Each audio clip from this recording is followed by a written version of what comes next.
Salam sejahtera saudara yang kekasih di dalam nama Tuhan Yesus Kristus. Senang selalu kalau kita bertemu. Dimensi iman Kristiani selalu berintegritas. Belajar menempatkan diri secara pas.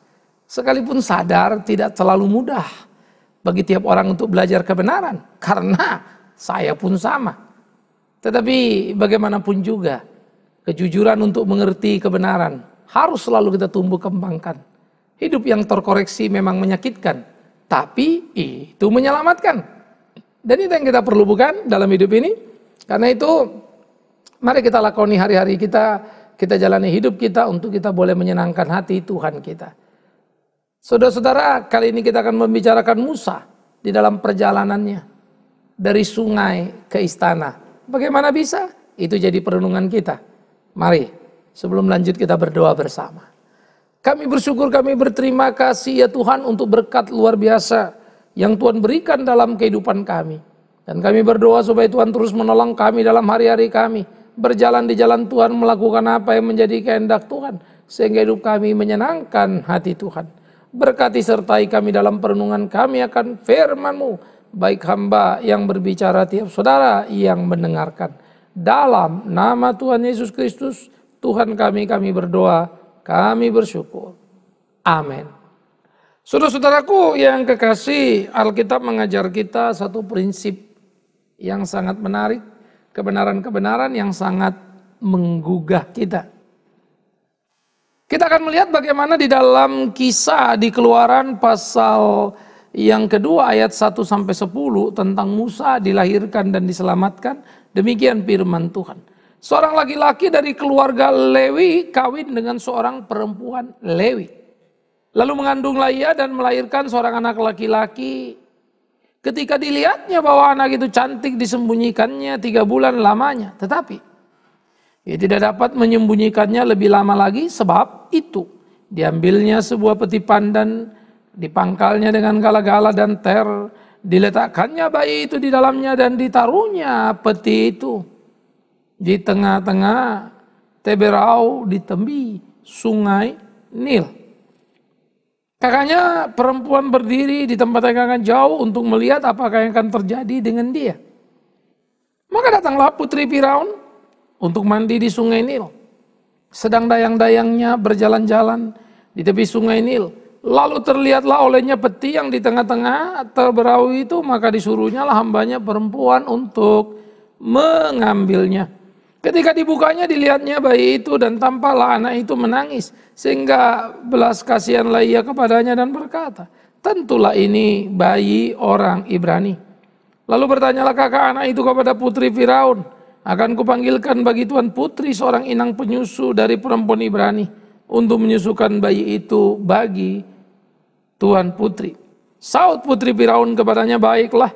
Lalu pergilah gadis itu memanggil ibu bayi itu. Maka berkatalah putri Firaun kepada ibu itu, bawalah bayi ini dan susukanlah dia bagiku, maka aku akan memberi upah kepadamu. Kemudian perempuan itu mengambil bayi itu dan menyusuinya. Ketika anak itu telah besar, dibawanyalah kepada putri Firaun dan mengangkatnya menjadi anaknya dan menamainya Musa. Sebab katanya, karena aku telah menariknya dari air. Sekarang kita akan melihat saudara di dalam Ibrani pasal yang ke-11. Ibrani pasal 11 ayat 23 sampai 25. Karena iman maka Musa setelah ia lahir disembunyikan selama 3 bulan oleh orang tuanya. Karena mereka melihat bahwa anak itu elok rupanya dan mereka tidak takut akan perintah raja. Karena iman maka Musa setelah dewasa menolak disebut anak putri Firaun. Karena dia lebih suka menderita sengsara dengan umat Allah daripada untuk sementara menikmati kesenangan dari dosa. Saya kalau ingat ini, membaca ini selalu tergugah saudara.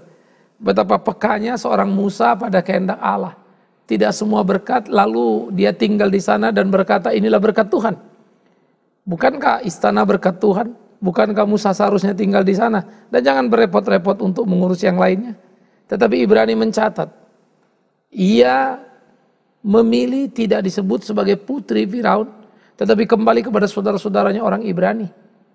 Ia lebih suka sengsara di dalam Tuhan daripada sementara Di dalam dunia menikmati dosa, tapi kemudian dihukum oleh Tuhan. Wow, masih adakah iman seperti itu di antara orang Kristen masa kini? Pertanyaan menarik. Mari kita lihat kisah daripada Musa. Alkitab selalu menggambarkan kepada kita kisah-kisah yang begitu heroiknya, begitu luar biasanya. Lagi-lagi kisah yang kita nggak suka. Musa adalah seorang anak dari Ibrani, orang-orang Ibrani yang tinggal di era Yusuf. Pada waktu itu raja yang naik sudah tidak lagi mengenal sejarah Yusuf dan berlaku semena-mena pada orang Israel. Menindas, menghajar, memperbudak mereka. Dan makin hari makin berat, makin sulit. Saudaraku, di era yang sulit itu orang Israel membengkak, maka keluarlah perintah bunuh tiap bayi laki-laki Israel yang lahir. Karena takut nanti kalau jumlahnya banyak, mereka memberontak melawan Mesir. Ingat waktu orang Israel keluar dari Mesir, dibawa ke pemimpinan Musa, ya kira-kira 80 tahun kemudian, ya dibawa ke pemimpinan Musa itu sudah jumlahnya 600.000 laki-laki, belum termasuk perempuan dan anak-anak. Itu laki-laki dewasa. Jadi bisa dibayangkan mundur ke belakang 80 tahun jumlahnya sudah sangat banyak, tentu menjadi ketakutan tersendiri bagi orang-orang Mesir. Nah oleh karena itu bunuh tiap anak laki-laki. Maka Musa adalah anak yang harus masuk gilir dibunuh. Ya.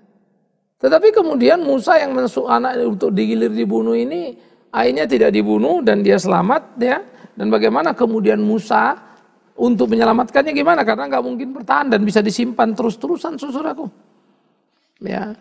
Nah bagaimana kemudian mereka ini melakukan hal itu? Ya. Bagaimana kemudian memang bidan-bidan pada waktu itu juga ya dipimpin oleh Tuhan. Sehingga mereka membiarkan juga banyak bayi hidup dan salah satunya adalah Musa. Tapi bagaimana bertahan hidup? Nah ini persoalan kedua lagi. Oleh karena itu orang tuanya membuat satu semacam keranjang, kita gampangkan. Lalu dibuatlah keranjang dari peti pandan, ya, dan ditaruhlah Musa di sana, dilepaskan di sungai di mana putri Firaun biasa mandi, di sungai Nil. Ya. Saudara jangan bilang, wih kok putri mandi di sungai? Sungai kan mandian anak-anak kecil gitu ya. Saudara, di waktu lampau sungai itu diberi pembatas dan pagar. Ya, lalu di situ menjadi tempat mandinya putri. Ya tentu airnya khusus. Belum mengenal konsep kolam renang tentu pada waktu itu bukan. Ya, nah jadi dibuatlah sungai ini untuk kemudian tempat putrinya Firaun. Saudara yang kekasih menjadi menarik pada waktu kemudian bayi ini lewat. Putri Firaun melihatnya. Dia tahu ini anak orang Ibrani karena orang Mesir nggak akan buang anak seperti itu. Yang kedua tentu dia tahu ini anak orang Ibrani karena kulitnya bisa dikenali dan face wajahnya bukan. Kalau dia tahu dia bukan kan putri Firaun, dia bunuh dong. Kan dia tahu bahwa paduka raja sang Firaun sudah memerintahkan supaya semua anak laki-laki dibunuh. Tapi entah kenapa dia berbelas kasihan malah mendengarkan saran dari kakak Musa. Dia tidak tahu itu adalah kakak dari Musa. Supaya disusui oleh perempuan Ibrani yang notabene adalah ibunya Musa. Ini kayak cerita apa ya? Cerita dongeng gitu ya.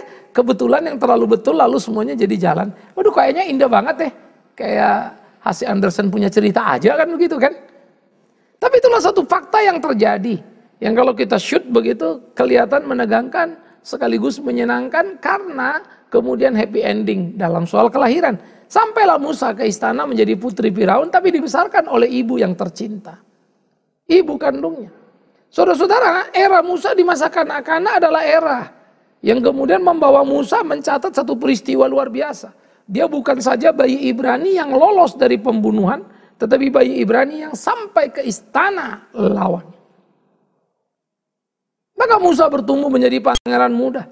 Tidak ada orang yang lebih pintar di antara orang Israel daripada Musa karena Musa pendidikannya paling tinggi. Dia putri Firaun. Tidak ada yang kemudian orang-orang lebih rapi, lebih ganteng, lebih sistematik daripada Musa. Karena segala apa yang ada ditimpakan kepadanya untuk membekali dirinya, bukan? Sehingga dia menjadi manusia yang paling mulia di antara orang Israel dan paling pintar, paling cerdas. Ini perlu diketahui, perlu disadari. Sehingga Tuhan melihat tiap orang dan memperhatikan tiap orang dan memakai tiap orang berdasarkan kapasitas yang Tuhan berikan padanya. Musa menjadi pemimpin bagi orang Israel itu pantas dan seharusnya. Karena memang dia yang paling unggul dan paling hebat dari antara orang Israel. Tidak ada yang lainnya. Nah jadi saudara yang kekasih, apa yang terjadi? Musa sekarang dari sungai sampai ke istana, dari maut sampai kepada hidup yang berkelanjutan, dari kemiskinan berpindah pada kekayaan yang melimpah. Putri Firaun. Dari tidak ada harapan justru menjadi harapan yang luar biasa dengan intelektualnya yang tinggi. Oleh karena itu kenikmatan hidup, fasilitas, segala sesuatu yang ada pada Musa. Hebat loh. Hebat. Hebat apanya? Hebat kayanya? Hebat luar biasa? Enggak. Hebat Musa tidak terikat. Sehingga Musa tidak pernah merasa dia Mesir. Musa tetap merasa dia Ibrani. Saudaraku yang kekasih. Maka tapi dalam tahap awal kehidupan Musa, malapetaka yang berubah menjadi kegembiraan yang luar biasa. Glamornya istana tak membuat dia lupa diri dan selalu ingat hakikat sejatinya bahwa dia adalah orang Ibrani. Yang diperbudak di sana, di luar sana adalah saudara-saudara sendiri. Betapa luar biasanya Musa. Kepekaan batin yang langka hidup pada dirinya. Orang kalau sudah kaya dari miskin, pasti lupa diri. Sudah punya semuanya, pasti kemudian hanya cinta diri. Tetapi Musa tidak. Mencengangkan. Sekaligus mengagumkan. Bagaimana mungkin Musa bisa melakoni itu. Tapi itulah yang dilakukan oleh Musa. Oleh karena itu apa yang dikerjakan Musa menjadi kekaguman bagi kita. Bagaimana kemudian Musa menjalani hari-harinya. Dan Ibrani mencatat bagaimana dia memilih untuk menjadi orang Ibrani daripada putri Firaun. Dia tidak mau terikat dalam kehidupan wangsa Firaun. Karena memang itu bukan kehendak Tuhan. Sekalipun kekayaan luar biasa, dia tidak mau terjerat di sana. Dia tidak terikat dengan kekayaan yang ada di tangannya, bukan cuma di depan mata. Orang Kristen malah banyak terjebak dalam kesalahan, memperkaya dirinya. Terbalik-balik ya. Musa di tangan dia lepas. Orang Kristen mau ambil dia rampas. Jadi bagaimana ini orang Kristen? Apakah Tuhan tidak mampu memberkati kita? Pastilah mampu sekali. Tuhan punya 1001 cara untuk melakoninya. Kitalah yang seharusnya belajar dalam hidup kita. Bagaimana memainkan peran kita dalam keseharian kita. Supaya kita sungguh-sungguh hidup seperti apa yang Tuhan kehendaki. Hidup kita itu berkenan kepada Tuhan. Nah, jadi bagian pertama etape Musa telah dilewati. Lalu kita juga melihat bagaimana Musa hidup dengan kesetiaannya. Mengiring kepada suara dan kehendak Tuhan itu. Itu sebab di dalam peristiwa dua kehidupannya ini. Etape pertama masa kanak-kanak dan masa mudanya. Ia tidak sungkan-sungkan untuk membela saudaranya yang berkelahi. Namanya budak dihajar oleh orang-orang Mesir. Musa melihat itu tidak baik. Lalu dia berkelahi dan akhirnya orang Mesir yang menghajar orang Yahudi itu mati terbunuh. Mestinya orang Israel lihat Musa dan bilang, hero, pahlawan. Begitu kan ya. Tapi hidup emang susah ditebak. Penderitaan yang berkepanjangan rupanya membuat orang Israel itu dalam tanda petik mengalami sakit sosial. Yang dibela tak bersyukur dan tak berterima kasih. Lain waktu mereka ribut didamaikan. Jangan ribut. Kalian kan sesama saudara. Kita ini sama-sama Ibrani. Diperbudak ya kok ribut. Mereka angkat bicara. Siapa yang mengangkat kau jadi hakim di antara kami? Apakah kau juga akan membunuh aku seperti kau membunuh orang Mesir itu? Celaka saudara. Rahasia yang tersembunyi tersingkap sudah. Tercatat Musa sebagai pembunuh orang Mesir. Betapa itu mengerikannya. Ini menjadi kesedihan yang luar biasa. Ini menjadi bahaya yang luar biasa. Bagaimana kemudian Musa jadi buronan. Kenapa? Karena saudara yang dibelanya. Sakit kan? Ngeri kan? Ironis kan? Musa tidak memilih istana. Tapi berada bersama dengan saudaranya. Tapi disambut dengan sinis yang luar biasa. Dibela tidak berterima kasih. Didamaikan malah menciptakan keributan dan memfitnah. Sehingga Musa menjadi buronan. Dari sungai Nil dia ke istana. Tapi dari istana dia harus menjadi gembala domba saudara. Perjalanan yang luar biasa. Lalu apa yang kita mau belajar? Dari sungai ke istana? Bukan. Tapi dari sungai ke istana tidak ribut, tidak terikat, tidak mati-matian di istana. Itu yang penting. Atas nama kebenaran dia tinggalkan istana, dia bicara pada semua saudaranya. Sekalipun kemudian saudara-saudara ini yang menjadi masalah buat dia, membuat dia jadi buron dan jadi gembala domba. Musa tidak pernah menyesali apa yang terjadi. Musa memegang teguh prinsipnya. Itu yang dikatakan oleh kitab Ibrani. Dia percaya. Dia tidak bertahan dan bersembunyi di balik jubah pangeran mudanya. Ia mendengar suara Allahnya, melihat saudara-saudaranya yang hidup dalam kesusahan, kesulitan dan membantu mereka. Itu Musa. Tapi kebenaran membawa Musa menjadi buronan. Ironis ya. Tapi itulah hidup sehari-hari manusia, saudaraku. Namun apa yang terjadi ini menjadi pembelajaran penting bagi kita. Betapa amat sangat seringnya kita hidup untuk diri kita. Kita berkutat justru bagaimana mau sampai di istana dan bertahan di istana, lupa segala-galanya. Alkitab menceritakan seorang di istana bernama Esther. Ingat? Esther juga orang Yahudi buangan yang kemudian masuk ke istana. Dari buangan jadi orang terpandang istana. Tapi ketika ada kesulitan bagi orang Yahudi, Esther tidak tinggal diam. Mengambil resiko kehilangan nyawa untuk menghadap raja. Karena tidak dipanggil. Dia beranikan dirinya. Kalau aku harus kehilangan nyawaku, aku siap. Dan dia pergi menghadap raja. Dia siap bukan saja meninggalkan istana, menanggalkan keratuan, hilang nyawa pun dia siap. Esther melakoninya demi menyelamatkan orang Israel. Esther melakoninya sebagai alat Allah. Seperti apa yang diminta oleh Mordekai. Luar biasa. Esther berani dalam iman yang sehat. Luar biasa. Musa melakoni hal yang sama. Pertanyaannya, bagaimana dengan kita? Saudara-saudara, di masa kini kita hidup lucu setengah mati. Kita mau masuk istana. Bodoh sekali kalau keluar lagi, kan begitu ya. Mestinya kemanapun kita pergi dalam gambaran istana tadi, keberhasilan atau apapun, puji Tuhan. Tetapi yang jadi penting adalah apapun bentuk istanamu, perusahaan yang besar, kekayaan yang limpah, kesuksesan yang hebat, popularitas yang tinggi, dan segala macam posisi. Jangan sampai istana itu mengurungmu dan kau tidak pernah keluar dari situ untuk melakukan kebenaran.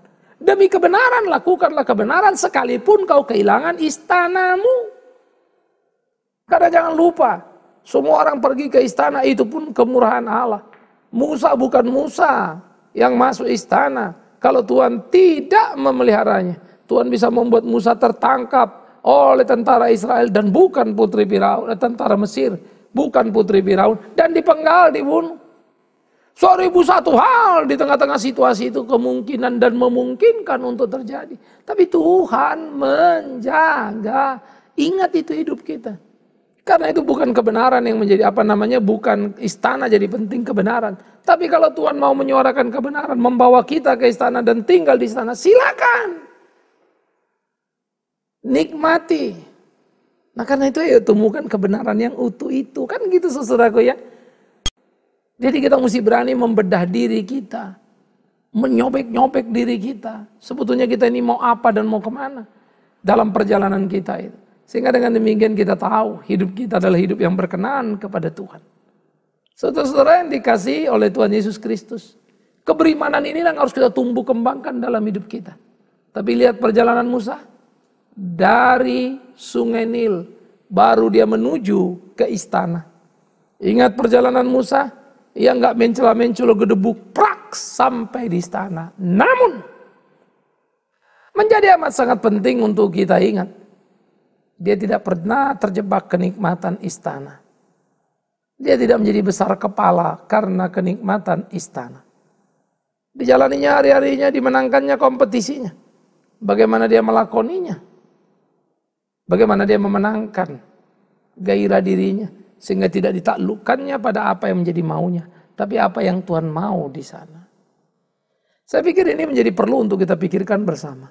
Bagaimana kita menjalani hari-hari kita, pergumulan kita, kehidupan kita. Sehingga hidup kita menjadi hidup yang menyenangkan hati Tuhan. Saudara-saudaraku yang dikasihi oleh Tuhan Yesus Kristus.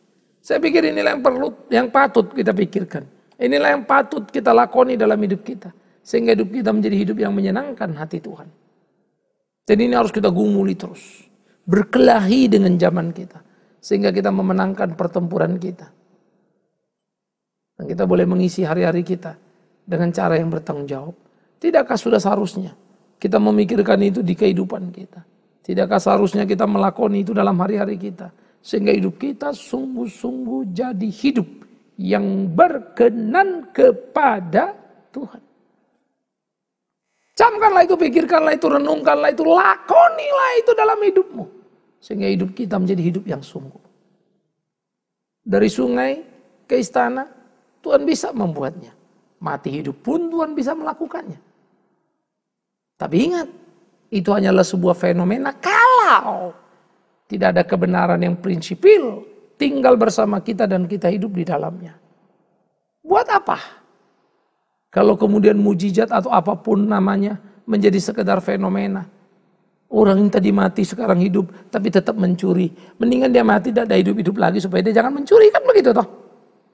Jadi jangan kagum dengan matinya hidup lagi. Tapi sesudah hidup dia ngapain? Itu loh persoalan kita. Apa yang dia lakukan? Itu loh pikiran kita. Orang ini tadi sakit sekarang sembuh. Puji Tuhan. Tapi tidak berhenti, apa yang dia lakukan sesudah dia sembuh? Kalau kau ceritakan dia sakit dan sembuh. Banyak orang yang sakit dan sembuh. Tapi tidak kau lihat hidupnya dalam sembuhnya. Justru melakukan banyak malapetaka. Kalau kau ceritakan orang miskin jadi kaya. Banyak orang yang miskin jadi kaya. Tapi kalau cuma itu kau ceritakan. Apa gunanya dia miskin jadi kaya tetapi kemudian besar kepala dan rajin berbuat dosa? Kan begitu? Dari sungai ke istana, ada hal perlu yang kita renungkan. Dari sungai ke istana, bagaimana menemukan pencerahan dan Musa tidak terikat dengan istana. Musa menjalani hari-harinya. Saudaraku yang dikasihi oleh Tuhan Yesus Kristus, inilah yang harusnya kita pikirkan dalam hidup keseharian kita. Di tengah-tengah pergumulan kita, keseharian kita. Supaya kita bisa melakukan apa yang menjadi kehendak Tuhan. Tidak menjadi salah dalam kehidupan keimanan kita. Pikirkanlah, renungkanlah bagaimana kita menjalani hari-hari kita. Sehingga dengan demikian seluruh apa yang menjadi konsentrasi pengabdian kita kepada kehendak Allah betul-betul kita lakoni. Nah, menemukan kesejahteraan begini tidak mudah, saudara. Kita berproses setiap hari.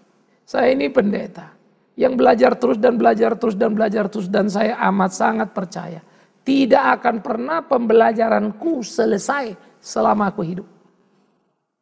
Karena itu akan menjadi amat sangat bodoh kalau aku berhenti belajar atau tidak belajar lagi selagi aku hidup. Semoga saudara memikirkan itu di dalam bagian kehidupan keseharian kita. Bagaimana terus kita berkutat dalam hidup kita, belajar terus untuk mengerti kebenaran. Karena dalam mengerti kebenaran tidak akan pernah usai. Kita terus berjalan bertanding dengan zaman. Tarik menarik terus dibawa ke kiri ke kanan. Kuat. Siapa yang menang? Perkelahian sengit itu. Lakoni itu. Jalani itu. Jangan cengeng. Kebenaran tidak pernah dapat murahan. Kebenaran nggak ada yang gratisan. Kebenaran selalu punya harga tinggi. Untuk sebuah kebenaran Musa kehilangan istananya. Untuk sebuah kebenaran Musa bahkan jadi buronan kehilangan kemerdekaannya. Untuk benar Musa melepas kepangeranannya. Untuk benar Musa jadi gembala domba. Untuk benar Musa tersakiti, terzolimi. Bahkan oleh saudara sendiri. Pikirkan itu. Gak gampang. Karena itu apapun yang kau alami dalam hidupmu, saudaraku. Ketika kau proses dibentuk oleh Tuhan untuk menjadi benar. Menyakitkan, menjengkelkan, jangan bilang gini ya. Ya kalau gini aja sih gak apa-apa Pak. Tapi ini begini. Saya ngerti. Saya paham itu sakit. Saya paham itu berat. Tapi apakah saudara tidak paham? Kristus telah melewatinya. Kita belajar dari Musa yang ada sebelum Kristus ada. Datang ke dalam dunia ini. Musa telah melewatinya. Bagaimana kita tidak malu di kekinian masa kita? Kita menjadi cengeng dan tidak bergerak utuh. Ayo kita jalani. Mari kita bergerak teman. Maju dan melawan arus zaman itu. Untuk hidup dalam kebenaran itu. Kepahitan, kegetiran, kesakitan adalah harga yang harus dibayar. Untuk benar itu. Tapi tidak mungkin engkau pernah bisa benar. Kalau kau tidak berani berkata benar. Karena itu kalau saya ini pendeta. Lalu kau lihat salah. Makan uang. Tidak jujur soal uang. Tegur dong, jangan diamin. Jangan bilang apa, Bigman kan hamba Tuhan. Orang yang diurapi Tuhan tidak boleh sentuh-sentuh. Di mana kau baca ayat itu? Kalau aku hamba Tuhan, orang yang diurapi Tuhan, tidak mungkin aku makan uang. Pikir baik-baik itu. Kalau makan uang ya sudah hamba setan namanya itu. Camkan. Kalau saya salah, dan kau tahu aku salah, tolong aku, selamatkan aku. Lalu caranya emang saya bisa nolong Bapak bagaimana? Beritahu kesalahanku. Dengan itu kau menolongku. Itu penting. Ini hidup kita. Itu sebab dalam keluarga ya, kalau papa salah, istri ingatkan, anak ingatkan, menyenangkan. Istri salah sebaliknya, anak salah sebaliknya, orang tua ingatkan. Itu kan kebenaran mau ditegakkan. Orang-orang yang dekat kita ini kan jujur semua. Tapi kalau sudah diam terbaku apa saja yang penting dapat suplai uang, kebenaran nggak benar ya bodoh amat. Nah kita menjerumuskan diri, kan itu yang salah. Ayo kita bangun kebenaran dengan mencintainya. Tetapi hidup benar di dalamnya, jangan cuma jadi teori saja. Kalau kebenaran cuma teori itu akan jadi malapetaka, tidak akan pernah memberi impact apa-apa. Dan itu masalah yang serius. Jadi pikirkanlah kebenaran, lakonilah dengan sungguh, dengan benar, supaya hidup kita menjadi benar dan menyenangkan hati sang benar itu. Ingat, pendeta pasti akan hidup benar dan berbuat benar. Kalau salah, dia korupsi, makan uang, gaya hidupnya gak karu-karuan, terlalu glamor, tegurlah. Karena dia sudah bukan hamba Tuhan ketika melakukan itu. Kalau dia kembali, dia sudah kembali ke jalan yang semestinya.